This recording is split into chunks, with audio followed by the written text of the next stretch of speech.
अंकशास्त्राच्या आधारे भोंदूगिरी करणाऱ्या अशोक खरात प्रकरणात रुपाली चाकणकर यांचं नाव आलं आहे। यानंतर काँग्रेसने याबाबत आक्रमक भूमिका घेतली आहे।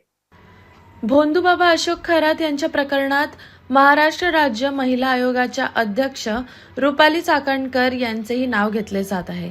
यावरून काँग्रेसने आक्रमक भूमिका घेतली आहे। चाकणकर यांना पदावर राहण्याचा कोणताही अधिकार नाही, त्यामुळे सरकारने त्यांचा राजीनामा घ्यावा अशी मागणी काँग्रेसकडून होत आहे। भोंदूबाबा अशोक खरात यांच्यासोबत मुख्यमंत्री देवेंद्र फडणवीस यांचेही फोटो व्हायरल झाले आहेत। इतकेच नव्हे तर उपमुख्यमंत्री एकनाथ शिंदे, सुनील तटकरे यांच्यासोबतही खरात दिसत आहेत। यावरून काँग्रेसचे प्रवक्ता अतुल लोंढे यांनी पक्षाची भूमिका स्पष्ट केली आहे। अरविंद शिंदेंनी रुपाली चाकणकरांच्या संदर्भात जी भूमिका मांडली ते त्यांचं व्यक्तिगत मत आहे। काँग्रेस पक्षाची भूमिका अगदी स्पष्ट आहे। महाराष्ट्राचा एप्स्टीन खरात यांनी जे काही कृत्य केलेलं आहे ते माफीला लायक नाही।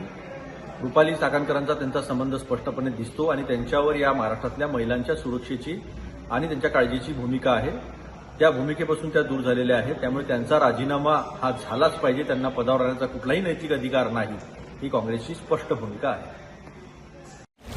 लोक बघतात हा चेहरा असा, तेव्हा डलनेस दिसला तर ग्लो अँड लवली ह्याचे 10 mg विटामिन सीरम त्वचेच्या आतून नवीन सेल्स उभारते। चेहरा बनतो उजळ नव्यासारखा। Glow and lovely, glow up.